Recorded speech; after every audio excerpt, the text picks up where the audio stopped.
My parents expected me to be independent the minute I turned 18. So they gave me $5,000 they had saved up for my education, and they started charging me rent. They wanted $500 a month for rent. I was lucky enough to have a partial scholarship, and I found a job in the city my university was in, so I moved there before the school year began. With my parents' money, my scholarship, and my wages, I was able to scrape by. I rarely, if ever, spoke with my parents. I was kind of busy. I guess they decided that they didn't want that kind of relationship with my younger siblings because they weren't presented with the same option. They didn't make my sister and brother pay rent, and they helped them with loans for their education. I got a job and have been paying my own way since I was 18. Brother still lives at home rent-free. He's 26. I'm 34 now with a decent job and a great girlfriend that I'll marry this summer. I sent my parents and siblings an invitation. They called to ask me why they weren't involved in the wedding planning and stuff. I responded that they hadn't been a part of my life in 16 years and that I was being nice by inviting them. They said they acknowledged that they made mistakes when I was young, but that was in the past and I should get over it. Against my fiance's advice, I sent them an itemized bill for everything I paid for myself that they freely gave my brother and sister. I said if they wanted to be a part of my life, they had to ante up. They said that they couldn't afford that because they were still in debt from helping my siblings out. I laughed at that and said I hoped to see them at the wedding and hung up. My family's all getting a hold of me to let me know how much I'm hurting my parents. The thing is, I don't want their money, and I don't want anything from them other than their attendance at my wedding. If they can't do that, then I'm fine with our yearly phone call. Am I the idiot? They said they can't afford it because they're still in debt from helping my siblings out. I'm sorry, what? Then why did they do it in the first place? Not the idiot, OP. Perhaps siblings can pay back now. The crux of the matter is the unfairness of treatment between OP and his siblings. It's not really the money. Presenting the bill was really giving the parents a big old serving of humble pie. Clearly, OP doesn't really expect or hope that his parents would make financial amends. Congratulations on your upcoming wedding, OP. I wouldn't have invited them at all. These people that kick out their kids at 18 are unbelievable. I wonder if this situation is common with the firstborn. My stepmother and dad dropped me off for my first day at college and informed me that they had bought a new house and had no space for me. I was 18, but my brother, now in his 30s, never moved out. They did not get an invite to my wedding, and my dad still complains to my grandmother that I don't call or talk to them. It's a typical triangulation by parents who have favored child or children and treat them very differently than you, very much to your face, unapologetically. Then they show entitlement by asking you why on earth they haven't been a part of your wedding planning. And then they shrug it off and tell you to get over it because it's in the past. If they continue this way, they themselves may remain in the past. It hurts me so much to read such stories again and again. I, female 23, still live with my parents. I pay them a little bit for rent and help with chores around the house. My brother, 32, is married with 2 daughters. His wife has a habit of dropping them off with my parents so she can go run errands. My parents tolerate this because they love their grandchildren. Last week, my parents went away on vacation, and I had the house to myself. I went out the back door to the garage while my sister-in-law was dropping her kids off at the front door. We didn't see each other. We did see each other when I was getting groceries, and she was parking to do the same. The Publix is about 5 minutes from my house, but she tore out of the parking lot like a speed demon. Then the call started. My parents, my brother, my sister-in-law, everyone was calling me irresponsible for leaving the girls alone so I could go run errands. I asked each of them when I had agreed to watch the girls. Not one of them could say that I had. My brother apologized to me because he thought I had agreed. He's angry at his wife over this. She thinks I'm an idiot for not just watching them while my parents were out of town. To be honest, if she had asked, I would have watched them, but I don't feel bad about not doing something I didn't sign up for. Not the idiot. You said it yourself. You didn't sign up to do this. Nobody asked you to, and therefore it was not your responsibility. It's not even clear from the story that you knew the kids were in the house. Family can be an important extension of childcare, and there's nothing wrong with that, but you do have to consent to it. That's exactly what I was thinking. Sister-in-law drops the kids off at the front door without a notice. OP exits the house through the back door. I read it as OP didn't see them. The parents were out. The sister-in-law didn't even check to see if anyone was in the house. Who is to say that OP wasn't out of the house as well? Sister-in-law has a dangerous habit, one she needs to stop ASAP.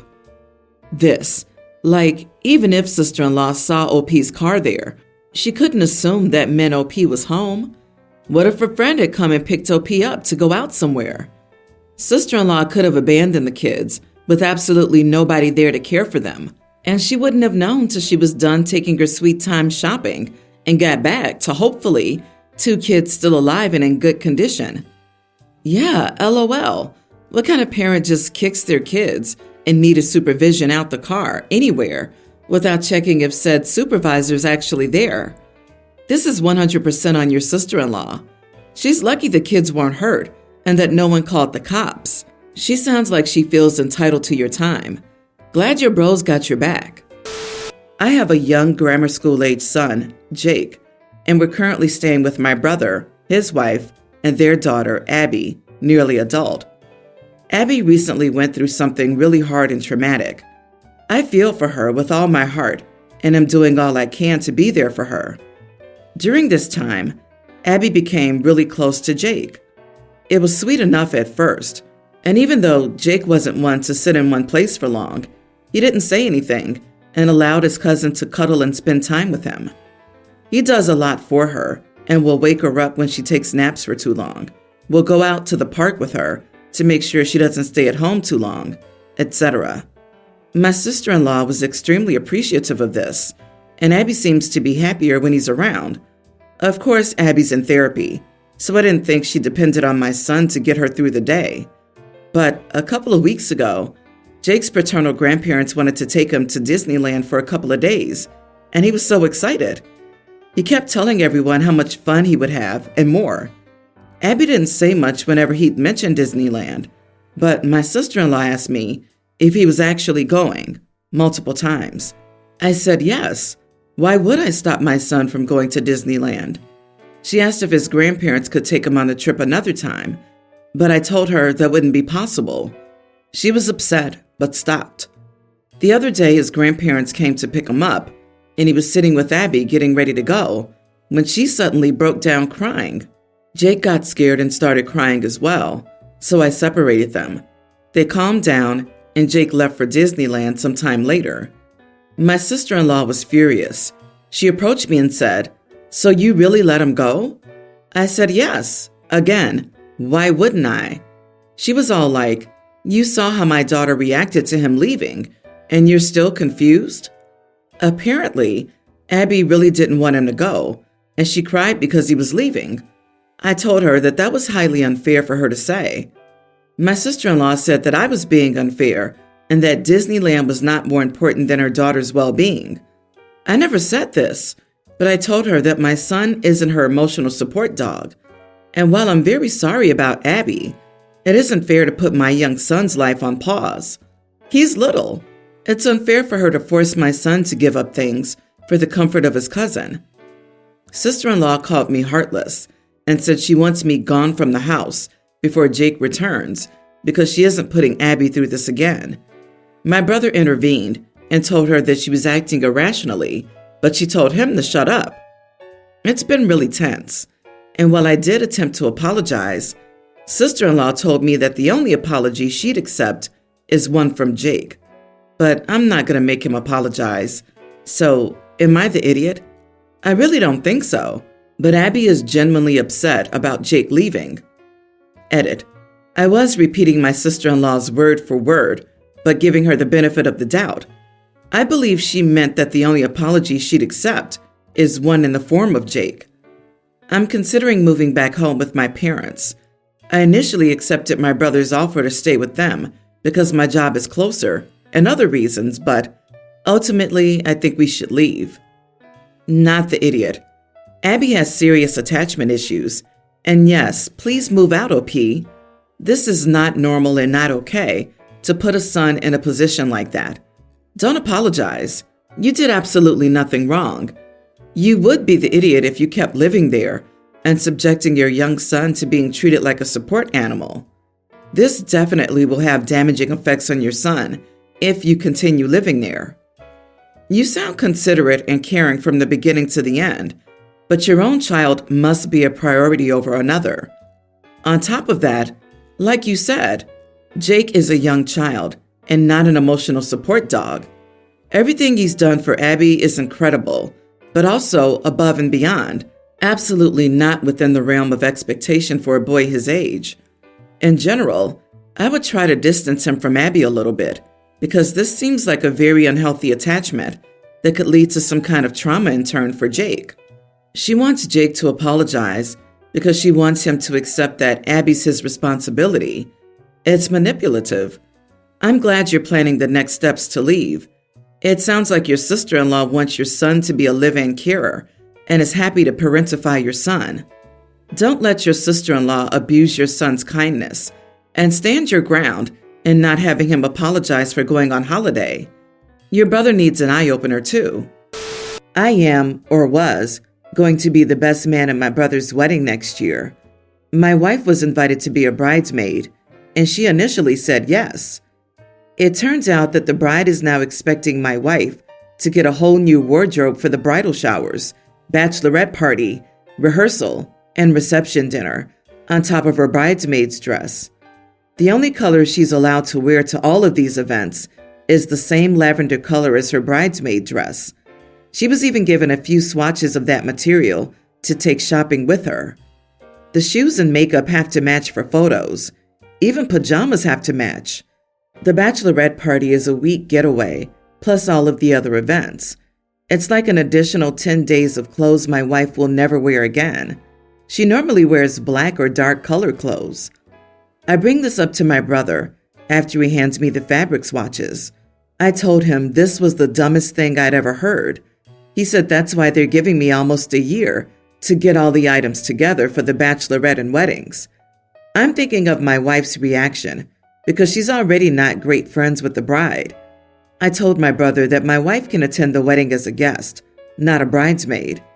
My brother gets mad, saying I'm upsetting his fiance's aesthetic that she had planned. He asked for a few days of accommodation, and I said no. He tells me I'm no longer his best man for this, and I'm selfish for destroying his fiance's dream wedding over a few dresses. Edit. I did discuss this with my wife. I told her afterward, and she laughed, saying, hard pass. Not the idiot. It's so incredibly selfish when brides do crap like this. It's unfair to expect everyone to spend what'll ultimately be thousands to try and accommodate this type of request. Your brother's being delusional. Tell him that you'll catch the next one. This is nuts. Good thing you don't take their crap. I'm 100% grateful that my husband would deal with his own family BS on my behalf and not let them use my desire to people please to put me in a situation I won't like. He knows me and knows I would hate being some lady's prop at my own expense and telling his family I'm not taking part. OP is an amazing husband, but this wedding culture is out of hand. 10 days for a bachelorette? 10? So now I also expect to use my vacation days and vacation money for your pre-wedding event as well.